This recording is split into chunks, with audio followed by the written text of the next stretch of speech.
Welcome to another episode of Married with Video Game. I'm your host, Matthew. I'm your host, Christina. And we played South of Midnight so long ago. So very long ago.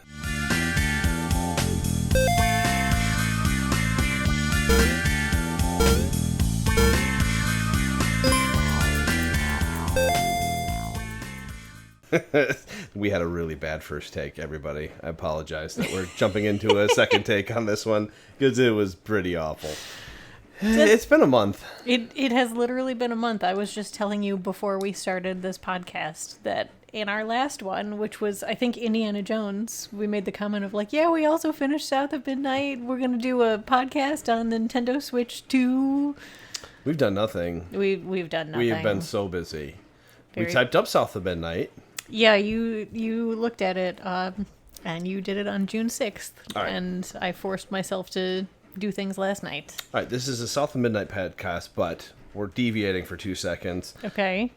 First impressions on the Switch 2, go. It's fine. I truly believe it should have launched with the Donkey Kong game that's coming out this month, and I think that would have made a bigger splash. Because Mario Kart, while awesome, it's just a Mario Kart game. Like, it's just the next iteration of Mario Kart. Like, oh, okay. Like, it's cool. Would you have paid $80 for that Mario Kart? Absolutely not. Yeah, me either. 60. I think the Switch 2 had to happen, but nobody needed it. Correct.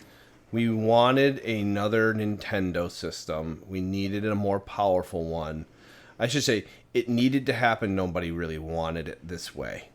No, there were a lot of leaks. There was a lot of like, okay, it's been so long since Nintendo has put out a new console. Like, this was the longest we waited between them. I don't think it's going to be like a Wii U situation. I think it will do very well in the long run, but yeah, it's not really what I... Nintendo even recently came out and said that they're changing how they deal with their games and how hands-on they are with the process, because this $80 price for a game caused such a controversy. Oh my God, it's awful. Everybody expected it from Grand Theft Auto. Yes. No one expected it from Nintendo. We should have. It's Nintendo. And it just kind of painted them in such an ugly way. And they just, lately, like, Nintendo's games are still Nintendo games. Let's just be fair on that. Like, they're decent, like, they're well made, they're well optimized for their systems. They do the best they can with the hardware they have, and they produce pretty darn good games. But as a company, they have been taking so many L's in, like, the favorability. They are just so stringent with their IP that everybody just doesn't really like Nintendo. They Correct. love Nintendo and absolutely despise them at the same time. I've never felt so emotionally torn about a system in my entire life.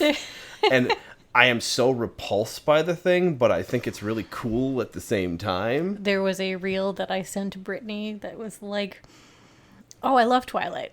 Oh, so you like the movies? No, I hated the movies. Oh, so you read the books? Yeah. Did you like the books? No, I hated the books. But you love Twilight. Yeah, I love Twilight. That is literally me and Brittany. That is kind of us with Nintendo as well. That's how I feel. That's how I feel about Nintendo. They're one of the reasons that I'll probably outside of Nintendo never buy a physical console from them, those companies again, unless it is so mind-blowingly awesome. Yeah. Like, I'm kind of over it. Yeah, I get it. And long story short, though, like, Nintendo really makes me kind of like feel like they make me feel gross buying their stuff. That's how I would put it. I feel gross buying their things. I honestly, I almost enjoyed the hunt for getting the Nintendo Switch 2 pre-order more than actually getting the When it system. came in, we're like, oh yeah, it's here. Let's play it for a couple days. We did. We played it a lot that weekend. My brother came and picked his up because we got 2 of them from 2 different retailers. But yeah, we ended up with 2. One for him, though. Yeah, one for him. For our nephew. Yeah. Yeah, we didn't scalp it or anything. It went to an actual No, our nephew person. thought that we bought it for them, and my brother was like, no, we owe them money. We got it for you, but you're paying ordered us. it. You owe us money, and he did. He paid up immediately, but they were, yeah, I'm very excited for Donkey Kong. Donkey Kong does look good. I'm not gonna no complaints. It looks It's cool. from the Super Mario Odyssey creators. I'm sure they're so- gonna make some cool Zeldas and some cool Marios and maybe a punchy Kirby, and it would be kind of fun for a smashy punch time. I just feel game. like it would have been better launching with a different title. Yeah. Like if it had launched with just, say, Tears of the Kingdom. Or if they remastered Twilight Princess Oh, man. and released a remastered Twilight Princess on there. Yeah, that would do it. I'd have Basically been- a Zelda game or yeah. a Mario game. Zelda or Mario would have been a lot. Metroid Prime 4 would have been really Yeah. cool too. Anyway, That this was is fun. a South of Midnight podcast. 5 minutes about Nintendo. And so there's our Nintendo thing we promised everybody. Yes, and that's now a little mini-sode. back to your regular programming. South of Midnight. So I'll go through the synopsis real quick. My wife played South of Midnight. I did. I didn't even mention this. We played. Christina played did. South of Midnight. I did. When Hazel's house, along with her mother, is swept away in a flood, during a hurricane, she rushes after her. After a series of events, she discovers she's a weaver, a person with the ability to mend the fabric of reality and help mend people's suffering and sadness. Hazel embarks with her newfound abilities through the story of Louisiana folklore and mythological creatures to find her mom. Correct. I think I did it pretty good. You did do a very good job. There's a lot of spelling errors and typos, but Oh yeah, always. yes. I'd That's expect what- nothing That's less what of you. That's what you're for. That's what I'm for. I did used to proofread your essays. Every one of them. Yep, I could get my thoughts out very well. you did. And then I told you to make up all the other stuff that needs to be for college Yep. papers, because college papers are absolutely pointless. Correct. Yep. Tell me this in 4 pages. I can tell you all you need to know in 2. I need 4 In a paragraph and a half. Yeah, and I need this in 4 pages. Why? This is why. Okay, Yeah, anyway. I'm the editor. Reviews. South of Midnight was released April 8th, 2025 on PC and Xbox. We played on PC on Game Pass. Yes, we did on your fancy laptop. It's a good laptop. It does very well. Thank you, Zeffy. Excellent. So, reviews. Metacritic. It has a 76 from critics and a 6.7 from users. Okay. I went to GameSpot for the reviews. GameSpot positive. South of Midnight reminds me of games like Psychonauts 2 or Alice Madness Returns. I imagine most people aren't jumping into these types of games solely for their gameplay. They're there for the story, the characters, the world, the lore, the vibes, and that's the primary motivation behind playing South of Midnight. The narrative is the main selling point, not the gameplay. In that regard, South of Midnight is a dazzling experience with unforgettable characters and memorable monsters pulling you into its fictionalized version of the American Deep South. One full of secrets that are as unnerving to see as they are compelling to uncover. It's rare for me to play a game these days where I come away remembering the name of most every character, and South of Midnight manages that with a cast comprised of many characters that only have a few minutes of screen time.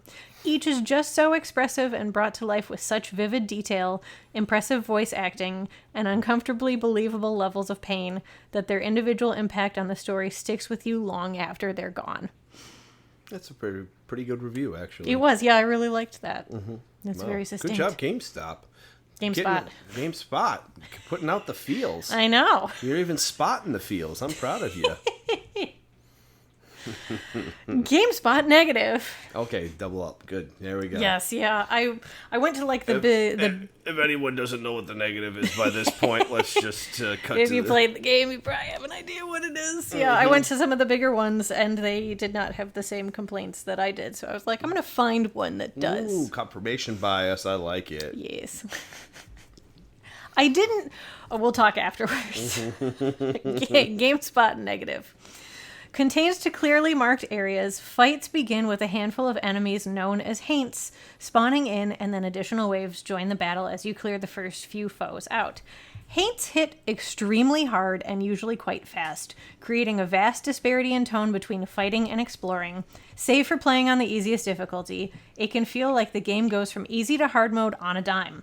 Hazel has an assortment of abilities, but many don't feel useful in a fight, forcing you to primarily rely on her standard melee attacks to make any sort of headway. Hazel's attacks don't do nearly as much damage as her opponent's strikes, and her lack of a reliable defensive option, save for dodging, can make it often feel like you're on the back foot against South of Midnight's array of enemy types, especially since most Haints don't have a clear indicator for their standard attack, though they have, in parentheses, they shine bright yellow and they're about to become temporarily invincible. The lock-on mechanic also isn't very good when contending with large groups. Quite a few frustratingly ill-timed dodges or attacks have led to game overs for me. Yeah. I have a different take on that, but it's the same conclusion. Okay. So I'm going to cover the gameplay and then I'm going to remark on that because okay. I do have. So go ahead and say what you got to say. I'll jump back to my comment about, like, I went to IGN and I went to Game Informer just to see what their reviews were, and they both enjoyed the combat a lot more than I did. They liked the clunkiness of it because it felt very old school, which is a point that you have literally in the next little section here of like how it felt like a very PS2 era game. Which it did, but anytime I saw like a combat area, I was not excited for it. So I agreed with what GameSpot said. But I do agree what they said. Gameplay reminds me of PS2 era action game. Just said that through. You gain new abilities to traverse around in mostly linear areas with some hidden spots to find. You also fight in little arenas, then press forward. The combat is just boring. It is. So the difference between the PlayStation 2 era and this one... Are we jumping down to the combat section? No. Okay. We're gonna get there too. We're Okay. gonna retouch on this. I just want to say that like the actual gameplay had all the shining remarks of a platformer. Yes. They had all the good aspects of an old platformer game where the traversal was important. You getting from platform to platform without falling into a pit was good. It was actually exciting to have you find the secrets. Yes. For me to look when you were exploring around and finding the little areas and me helping you find that. I really liked that. And we'll come back to the combat later. But the part that I want to get to is that I agree with their assessment, except for I didn't think the enemies I thought the tells were easy, but I play these games a lot. I play a lot of action games, so I could see the enemy tells when they were going to attack. You could see when they were going to wind up, yeah. The parry mechanic was tied into your dodge mechanic. It was essentially it was a perfect dodge. Yes. You noticed it less, at least maybe I think you noticed it less, when you would dodge away, you got an ability that basically exploded the guy and stunned them. Yes, so once you started upgrading your... if you timed your dodges correctly, you would parry, which meant you could probably leap back in because you had a double dodge. You could have gone dodged out and dodged back in and got a lot more hits on that enemy. You didn't get that double dodge until like 2/3 of the way through the game. I'm just saying later on, like when the combat was supposed to be at its peak, that would have been the point of combat that would have been good, and it still didn't feel good. Mostly because the lack of really a good lock-on system. I did not lock onto any enemies. It was awful. The lack of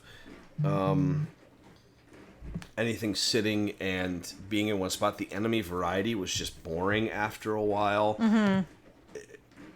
That was the one part. It felt like it was tacked on and almost unnecessary to the game itself.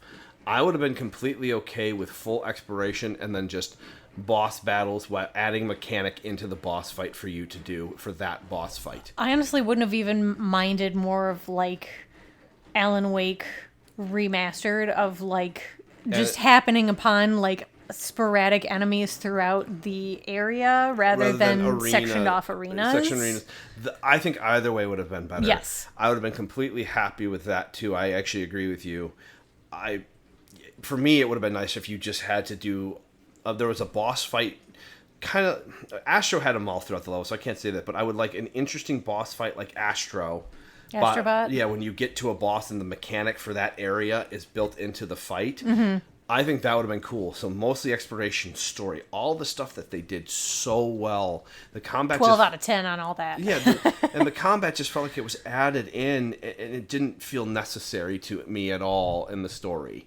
I appreciated the attempt, and I actually thought like it was cute and clunky, but it wasn't anything great. But let's come back to it, because I really actually want to talk about the good stuff, and I want to cover some of the good stuff with combat too. But music and story, it was top class. Mm-hmm. The music, especially. I said the music was top class. The story was a pretty decent story.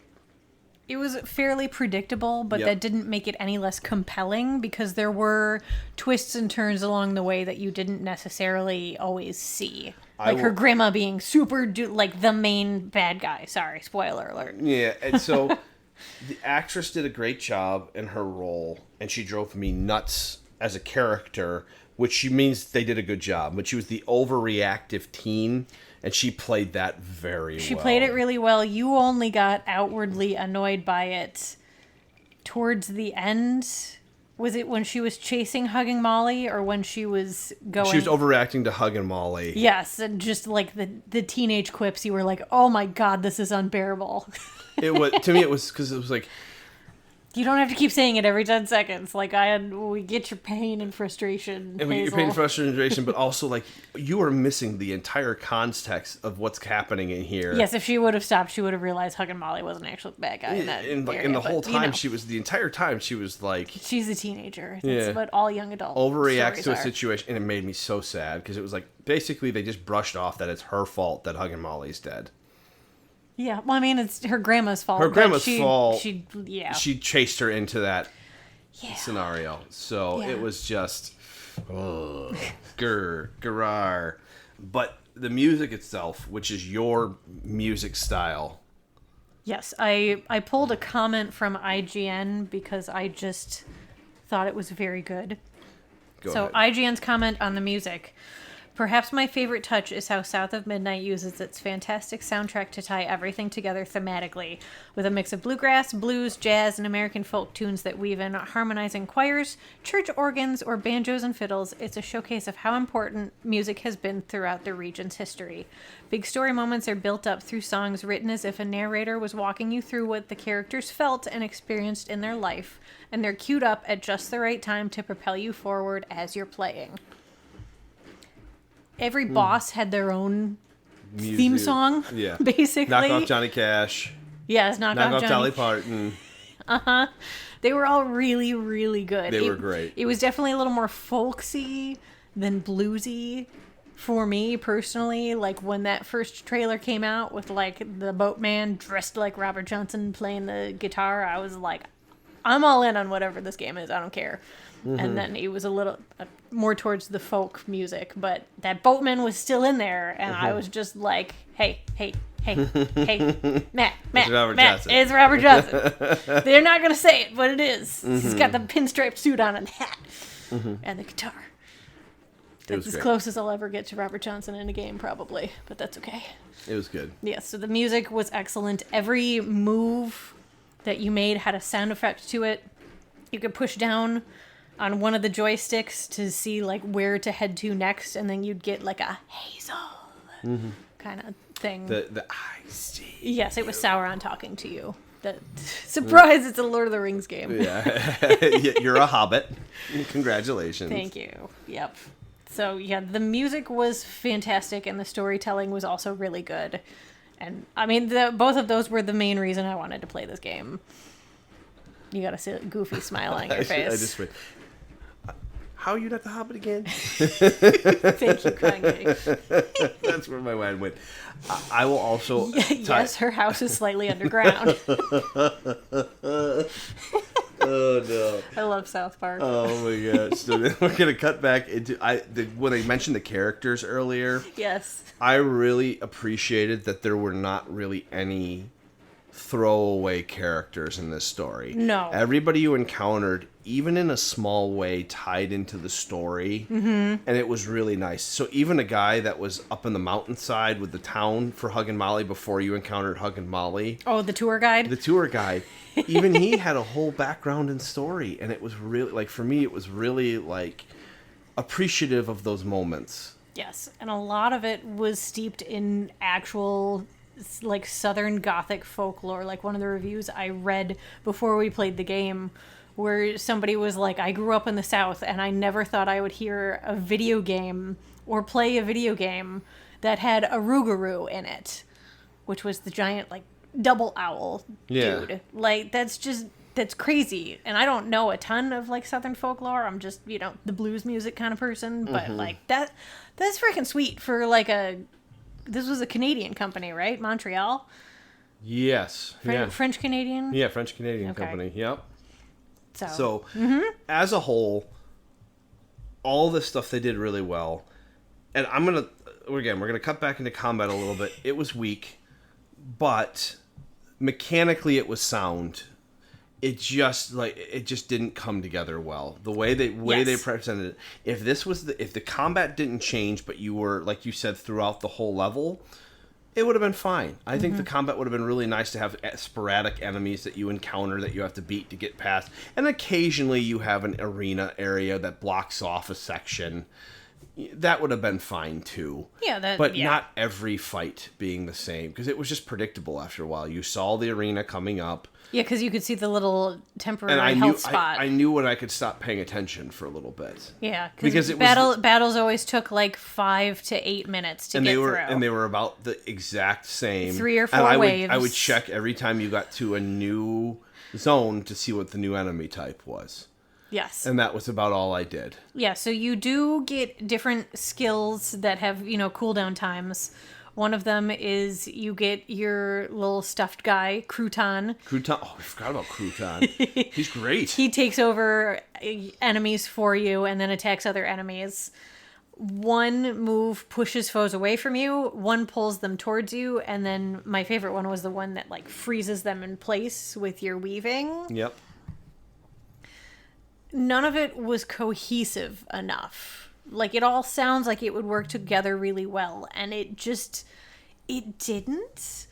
And I don't know if it was that the moves didn't work well or just that the enemies weren't enjoyable. They would hunt you down, and then suddenly once you're getting into the zone of like fighting and dodging and jumping back in and fighting, they would jump all the way to the other side of the arena and start all over again. It would drive me nuts that they break the flow of combat. Yes. The flow of combat was broken up too much. Yes.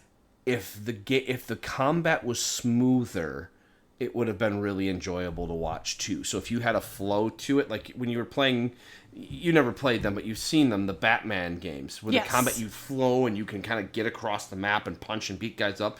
If they had something similar to that, that would be really fun. If it's gonna be clunky combat, it can't also be tedious. It was very, very tedious. It has to be the enemies that are kind of coming at you, and you need to get out of their way, and their movements need to be kind of like Mario 64-ish, where they're just kind of running at you and swinging their swingings and doing their thing. Swinging their swingings. It just needs to be clunky all the way through, but they're trying to add a smoothness to it that doesn't make sense for the game.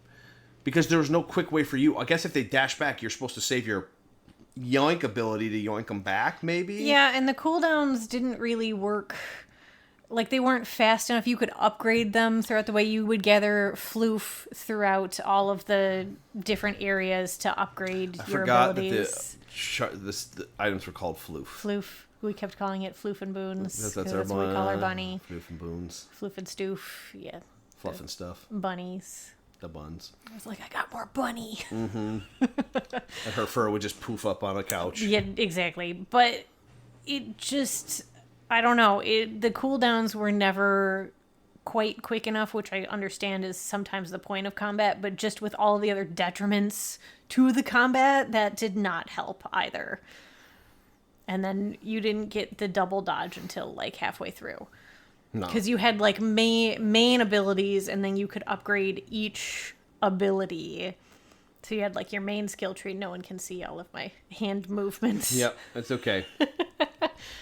Of like double dodge, and if you do a perfect dash, then yeah, you deal some damage. Mm-hmm. Those kinds of things. But I don't know. We knew going into it that the combat was the weakest point, so I wasn't surprised by any of it, but it still honestly sometimes made it a struggle to play. Like to pull out your computer and hook it up to the TV and then play. When you had to go through the combat like that, Yeah, it was rough. yeah. A little rough. So it took us a little while to get into the flow of actually playing it, like every other night. To get through the game. Yeah, Yeah. Because it's only like 12 hours. It's not very long. It was good. Yeah. The game was good. It wasn't worth platinuming, but it was good. Or whatever the Xbox Yeah, I don't trophy know. thing is. All right.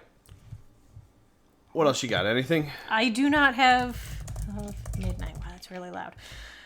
I do not have anything else written down. What do you give it? I think I give it an 8.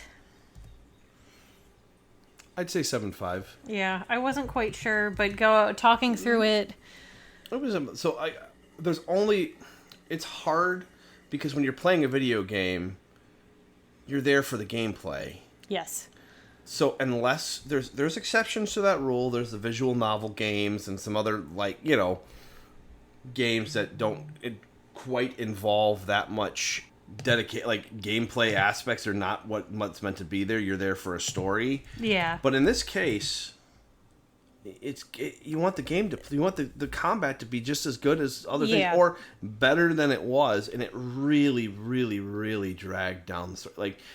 If they gave us like half of the arenas that were actually in the game, I don't think we would be harping so much on the combat. We'd have our comments, but it wouldn't have dragged the game down as much or as if it the combat did. was more akin to Dungeons of Hinterberg, where it was easier to move around those arenas that you'd enter for combat. Yes, it did remind me a little bit of that, but Dungeons of Hinterberg, you could customize your moveset because you had different attributes you could do, abilities, and that was a lot more cohesive. Yeah. Yes, I got my butt handed to me by those scarecrow dudes with this giant scythe, but I still kicked their butt. There was a better way to do combat. The game didn't make it. But if it was just the story alone, I'd give it a 9.5. Same. 9.5. Music, story, everything else was a 9.5. Yes. Combat really dragged this game down for me. But I think it is worth playing still just because of how good the story is.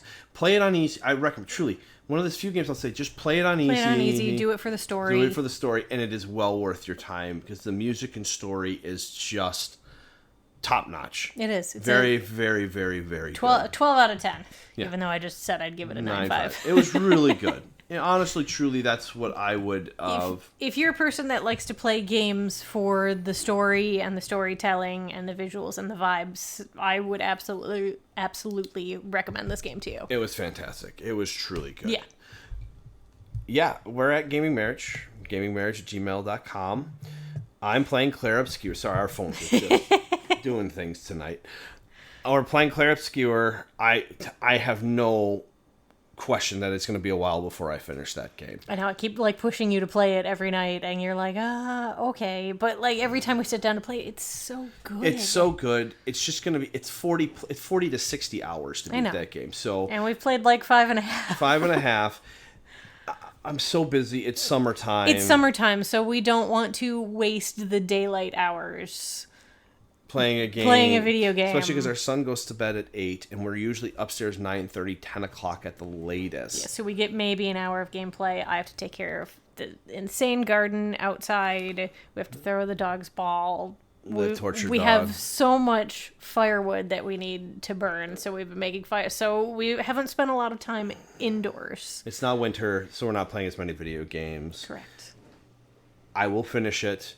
We will probably have a game. Christina will play that shorter to get another thing out there. Donkey Kong! Donkey Kong comes out. She'll be playing that interspersedly through there. Heck yeah. I will already just tell you, Claire Obscure is very difficult, but it is insanely good. It is very much a game where even in combat, I'm not pulling out my phone to scroll through social media like I normally do when I'm watching you play games, because it's just beautiful. It's so good.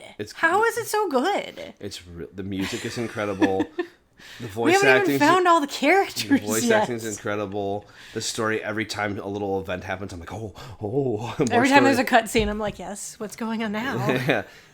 It's so good. Yes. And it was, I'm going to say Charlie Cox? Charlie Cox. Charlie Cox's first voice acting gig. Yeah, way to go, Daredevil. He's really There's good. there's grunts and stuff, and I'm just like, that's Jennifer- Matt Murdock. And then Shadowheart, Jennifer English is in there. There's so many people. Ben Starr's in it Ben somewhere. Starr. Oh, we haven't even gotten to him. We have yet. not gotten to him. Yeah. Gollum's in the freaking game. It's He was really just good. in something else. Oh no, he was in season 1 of Andor. That's what I was thinking of. Yeah. Andy Serkis can just do whatever he wants. He's cool. His character is really good. He is. he's We've only seen him terrifying. like 3 times, and he's horrifying. I don't know Yeah. what he's up to. Yeah. So the entire game is just, it's so good. It's very French. It's very French. Yes. I think the Kestrels just speak French. I don't know what French.